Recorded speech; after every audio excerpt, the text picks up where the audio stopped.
This is episode 11 of the Growth Tigers podcast.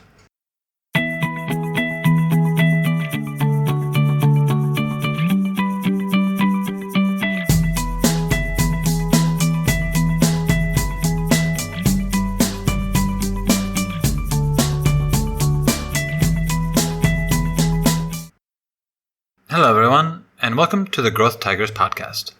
I'm your host, Brian Cotter, and it's my job to bring inspiring entrepreneurs of Vietnam and their stories to you, wherever you may be. Today, we're actually talking to one of the entrepreneurs of the year from Cambodia.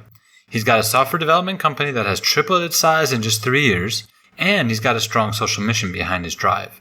Today's guest, whose proper name I cannot pronounce, is Monkol from Coding Gate. This episode was recorded at the 30th of April Park on Le Yuan Street in Ho Chi Minh City. So though you'll hear some noise in the background, I thought it was an amazing way to hear about Monkol's inspiring story and his vision. So here we go. Okay, I'm sitting in a park right outside the Presidential Palace outside of Echelon, Vietnam 2016. I'm meeting with Mr. Monkol, right? Is that what you go by? Yeah. Okay. From Cambodia. Yeah. Right? Who I first met last year in June 2015 at the Tigers at Mekong Summit in Ho Chi Minh City. So welcome to the show, Monkol. Yeah, it's great to catch up with you again. Yeah. Can you tell us what's the name of your company? So my company is Coding Gate. We are the web and mobile development company. So it's already operated 3 years. But the thing is really inspired me to starting this company is about focus on human capacity development. Okay. Related to technology. As you know, what do you mean by human capacity development? In our country, technology is still new. People doesn't really using proper technology in business as well, and also for government. So for me, feeling that to have the company, the country to grow, to move forward, and also for the business to be more like regional, we need to find the way to implementing technology in those places. And to think into that, it coming back that our country, You mean IT, Cambodia? Yeah, in Cambodia, IT service, IT like people who are in that industry are quite new, young. Which is, for me, is that if we're thinking in that way and we didn't start, so when we gonna start, right? That's kind of my study. So I graduated from Czech Republic in information management. So I completely feeling that technology is a really big part, and I really enjoy in that area as well. Then coming back, so it's kind of an opportunity to meet up with a student who study in IT, and they need help with equipment. But the thing is that just the starting point, which is bring me to connect to lead to where I want to start a business. But another one is that I can provide them too.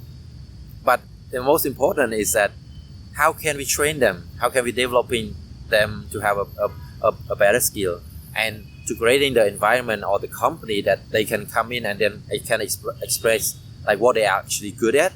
For example, like IT, if you look into, there are different segments. For example, not like people who study in IT will be all programmer. It's not like studying in IT, but have to be a network system administrator, right? So we look into this. So if the people doesn't know their talent, they know their potential, what they actually fit within that the skill in the IT work, that would be a big problem. Okay, so do you work with all the segments of IT, or do you focus in on, say, software development and mobile apps and things like that? Correct. So the thing that I really focus on would be the mobile and web development, like business application development, okay. Also graphic design, web design, and social media. That's okay. the thing that really focus on. Okay. And we also partnering with the company that actually have very expert in, for example, IT infrastructure, right? Okay. So it's a different thing. So we try to focus on things that we are really, really good at, and also train and developing people accordingly as well. Okay. So how much of your current business is outsourcing work, and how much of it is inside of Cambodia? So currently it's about 50-50, I would say. In terms of revenue, in terms of volume? No, I think in terms of volume of work, the revenue will be a bit more different. Okay. Yeah, but we like to do that because somehow that we can getting the work from outside, and then which is a little bit better margins. And also can bring that kind of revenue to develop and to implement in local business. Is there also, for example, maybe product development expertise that by working with other countries, you kind of bring that in? Definitely. This is the key important thing. That's why I'm, myself, I'm thrilling to train myself to do, to learn and to connecting with different people around the world, so that I can bring the work to Cambodia and let my team, they can experience working different people from outside of Cambodia. So the benefit from there, first thing, communication. The second, about understanding the word deadline, because really this is one thing that I find that my team who working with Singaporean client, also from client from Holland or from Canada, so for them is that they really understand that those clients will not accept it if we are delaying their work. The quality is not reaching to expectations. So from the whole team, they are be aware. But the great point is that by let them working like that, so we're training the mentality, training the way, the working ethics. So people are intending to be more serious and working more progressive. Yeah. So this is where you really start to get into human capacity development, of right? Course, yeah. So not just technical skills and tools, yeah, but also the way of working, the understanding of what a professional environment is, and these things that I guess you're proposing there, that it doesn't quite exist to that level in Cambodia. Yep, I would say for the company, IT company or group of people who actually provide IT service, if they actually don't understanding about what are the key element or the process of developing software development would be, and what is the expectation of the client from outside, they are really risky. It's a new lead, it's a new project, and this is quite right. a good amount of money, so we'll take it on. But why taking on without proper managing a scope of work? Right. The project just getting bigger and they never end it, and then they got failed a few of the big project. You can imagine it's suffering the right. business, suffering the people. Well, it doesn't only hurt their business; it hurts the other businesses Both. From the same country, Both. In the same industry, right? Yeah, and industry. That's a really key point. When they implementing and developing is not successful, so many of the project, it hurting the stakeholder, stakeholder. Yeah. Right. And important is about industry. For us, is that whatever possible, we want to promoting IT service in Cambodia, to making local people right. to be trust that technology can help them. Yeah. Because if they don't believe that technology can help them, they don't use it, the country will never grow, for the business never grow. Right. And then they still stay local. They don't see the advantages of the technology, the efficiency benefits, right, of Yeah. using technology-enabled applications. They will continue to do things that are inefficient and ineffective, Yeah. and therefore they will not be able to grow outside of their local, hyper-localized market. Yeah. Yep. So, and yeah. further, with regional concerns, companies from Thailand and Vietnam who have maybe adapted these methods, with the upcoming, ASEAN agreements, they will come in and take over market share. Absolutely. Right. That's the main concerns. So we're going to shift gears a little bit. Sure. You were recently named one of Cambodia's top entrepreneurs, right? Smart One technology. of Yeah. of the top entrepreneurs, not the top entrepreneur. I know you're quite humble. We're going to get to your personal story in a second. Sure. But let's go back to the origin story of CodingGate, because I think it's interesting that at the beginning, it came out of a project that was based off of giving laptops to talented young people. Yeah. Right? Yeah. Can you kind of briefly tell us what that project was and how kind of that method of giving tools to young people with talent still exists in CodingGate of today? I see.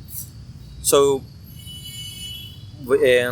it's actually in June 2013, which is the very beginning of like the meetup that I met with a group of students quite talented, and I feel like I see that they have potential, but the problem that doesn't have too, So that's what to really motivate me to helping with them, and then after we saw that they have, that they are very passionate and they want to do amazing things, but without tools it's not possible. So we just made up and then was discussing how can we raise computer, and the idea was come up with a campaign called Skill Exchange Laptop. So what we do is looking from our contacts, my contact, my business partner contact, reach out to people, say, hey, we running a campaign and we looking for laptop, workable computer or workable laptop. So then we got in a project with 4 laptop at the beginning. The aim is 4 months, but just 3 months we got in each of the team laptop. So that at that time is 11 people. So which means 11 laptop. Yeah. Okay. And so how did you get those first customers? You said it was through connections. Was it just pure referral? Yeah, pure referral. And they just gave you a chance? Yeah, give us a chance. Give you a chance, yeah. And then you performed and you we try our there. best, yeah. Okay. It's a really good learning, yeah. So you started the company with yourself and your partner. Both of you are tech guys, right? Or just one of you? I'm a tech guy. My business partner, he's more like a strategy, business connection, and also community builder. Okay. So that kind your of compliments. Yeah, it's a good compliment. Okay. So you started out with yourself, and then 11 young people. Yeah, together. Who were talented, without tools, and motivated to find a job. Yeah. Okay, that sounds like a really tough way to start. Can you tell us about some of the early challenges? Specifically, was there a time when you just thought, that's it, I'm done? Yeah, I think that the first year is really tough because I I have no experience running business.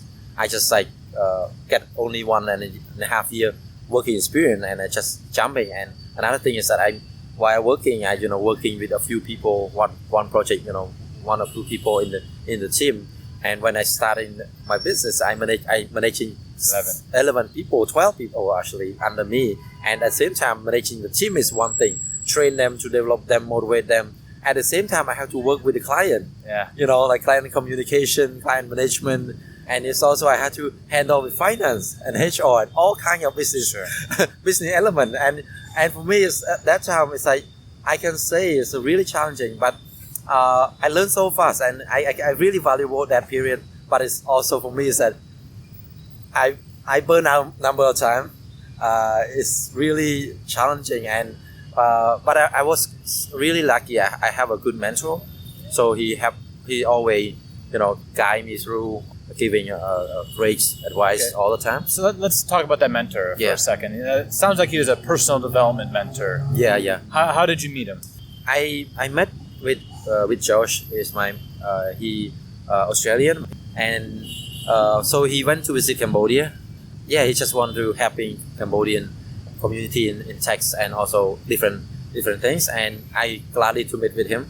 And then he was meeting with me, and then I told him the story we running the campaign, and he's feeling inspiring, and he also want to help. And then by that time, before we initiating the company, so I meeting with him. So he coaching me finance, HR, programming, project management, so many things. Yeah. So I learned. Is he also an investor or just a mentor? His parent is actually our seed angel investor at that time. So that's a really helpful for us. So going back to you, how old are you? I'm 28. 28. Yeah. So under 30. You're gonna be one of Cambodia's 30 under 30 probably. And you just got Top Entrepreneur Award in Cambodia. Yeah. Where did this journey start? Because you said you had 1.5 years of work experience. You've been doing the company for 3 years, so since you were 25. Yeah. Where did that journey start? You were born in Cambodia, right? I was born in Siem Reap. Okay. And I got a scholarship to study in Czech Republic, and then I think by fate, I was kind of meeting with kind of human resource manager. He's saying, I was applied for a programmer, and he say,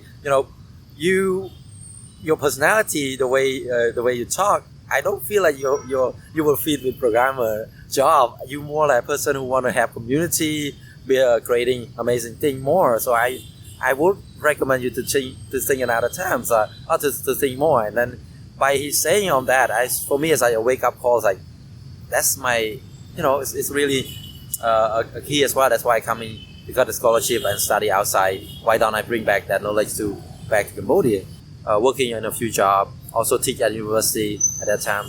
Then so then I told you the story, meeting group student and starting the venture. So the reason that I getting very far, and also to be a chance to win award is simply the achievement that we put into developing the community, developing the company, and helping train people. If we're not giving people job, we give people the strength and the confidence and in technology, and also for the future leader of the country as well. Right. And we have been developing. We have been working more than 100 projects just within 3 years, like 130 projects, and with IT projects. So it's going to be a lot of work, and I also involve a lot in community building, also sharing, like promoting e-commerce and other things. So with the really focus and try the best to bring the people, Cambodian people, moving forward, at the same time connecting to the market from outside, bring to Cambodia. So this is it's a lot of work and a lot of challenge, but I feel that something that I feel proud. Would you consider yourself a social entrepreneur? I feel more confident to say I'm social entrepreneur rather than a businessman. Okay. I will say straight, but Okay. I love it. Are you still doing that program where you'll give laptops to young people? For this year we didn't do because we to provide job to people. At the same time, I thinking about next year I will try to do again, because it's it's a culture. I want to embrace in the culture of. So you started with 13 people in 2013. Yeah. And now how many do you have? 37. 37. Yeah. That's very quick growth. That's tripled in 3 years, right? Yeah. Okay. What has been your most expensive mistake?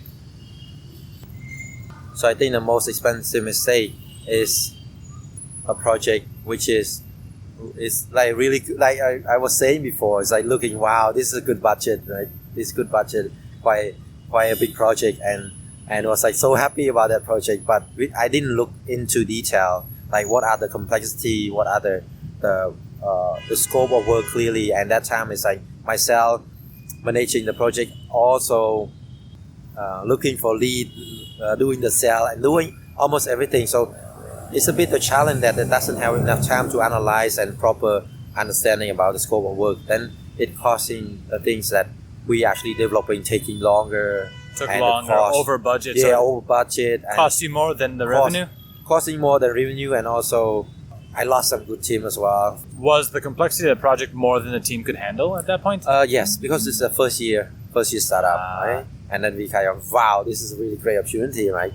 We didn't really understand the level of the team can handle. So that's the one. I think it's a good lesson learned. I would not think it's a mistake of like hard head, like hard head of taking that. Well, it's a lesson I think most entrepreneurs need to learn the hard way. Yeah, learning the hard way, and you think you're invincible until someone shows you otherwise, right? Of course, yeah. And for me, it giving me a lot of focus, and when we are growing the company itself, it's about process.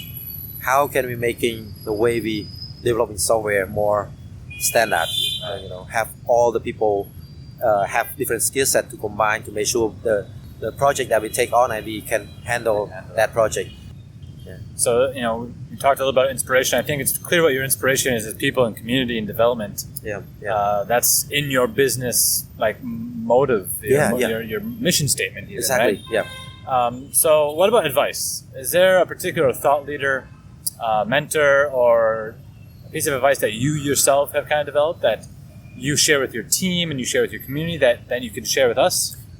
One advice I will share, and through my lesson learned, not all people want to be leader. Just another one is leader is a hard work and a lot of responsible. People are not accepted if they don't see the why they should be. So rather than tell them to take lead, and inspire them to be ownership of their own work first, and let them be independent by understanding a big picture of every work that they do, because this is a really good key, because we want to train them to be confident. We want to train them to be self-independent. But if they don't feel ownership of their own work, they don't feel ownership of something, anything that we working with the people, and we have to find a way how to motivate them and let them ownership of anything that they feel, especially ownership of the company, ownership of their project. When they do so, being leader, we take a lot of pressure from ourselves because they feel that that's my own work. Why you should worry about it? I will take over of that. If you cannot handle anything, you feel free to come back anytime. Just be aware all the time about that. And the only key to sustaining business is to have a great people. Everyone say that, but to have a great people is not mean of the key success will be there. It's the people who really believe each other, trust each other, and work on the specific thing that they actually really confident and they can do fast and be able to judge that my part done successfully. I'm confident that other part will be also done well as well. It's not, at least I know I can have, Okay, so even though, you have leaders and, you're the boss and all these things, it seems like your management style is very interactive and passes ownership down even to the lowest levels of the team. Yeah. Is this something that's common in Cambodia? Oh, it's not common in Cambodia. In Asian context, if you want to be leading people successfully, we have to understand situation, not understanding the style of leadership. We need to understand when we should when we should using centralized leadership and when we're using decentralized leadership. Because imagine people who doesn't have knowledge and we giving them, okay, I give you authority, I give you the chance to make decision. For them, it's really scary. They don't make decision. They stay still, right? Yeah. So for that, we can identify. Let us make decision quicker. Then let them do. That will be more faster. But another thing is that if people actually have a knowledge to understand and also feel great that they have authority and they can make decision, they motivate by that. That's the time that we should giving them decentralized leadership. So giving them authority. All right. So. Here's an interesting question. Maybe you'll have a good answer, maybe you won't. Yeah. Tell me something that I don't know about the Cambodian tech entrepreneurship ecosystem. That's a very good question. I have to think about it. People may not know regarding to first thing will be mobile internet penetrations. We actually can say one of the very low cost mobile usage in the region actually, because comparing to here, I arrived here, so it cost me $13 to buy a SIM card in 1.5 gigabyte. Yep. And in Cambodia, I pay $6 to getting 8 gigabyte. Of same speed or faster? It's the same speed also. Yeah, I think maybe here is a bit faster, but I'm using 4G over there. Just I can browse through anything, download stuff as well. Okay, so the infrastructure for mobile is actually quite good. Very good, very good. Is that nationwide or is that just in the cities? Nationwide, yeah. Cambodian people are that's another reason why businesses are leapfrogging to mobile first. Exactly, because the users are already there. Yeah, and closing up the interview, I always ask the interviewees, where can my listeners get in touch with you? So they can reach out me by my by LinkedIn or by Facebook, which is the name I think you were putting over there. Yeah. Just one name in your personal. Yeah, personal and everything is the same name. No, never change. I'll put that in the show notes because I can't pronounce it here. So take a look at the show notes at the website. And how about the company Codingate? Where will we find that? Just go into codingandgate.com. The two G's? C-O-D? No, just one G. Remember, it's just one G. So CODING ATE.com. .com, yeah. Okay, and we can find everything we want there. Yeah, you can find there. Not so many information, but please feel free to connect to me. Okay. And I want to do a final shout out to say thank you to the Asia New Zealand Foundation for connecting us here in Ho Chi Minh City and making this interview possible. So thanks to Asia New Zealand Foundation and thanks to you, Monkol. And I can't wait to see what happens to Coding Gate in the next couple of years. Yeah, thank you.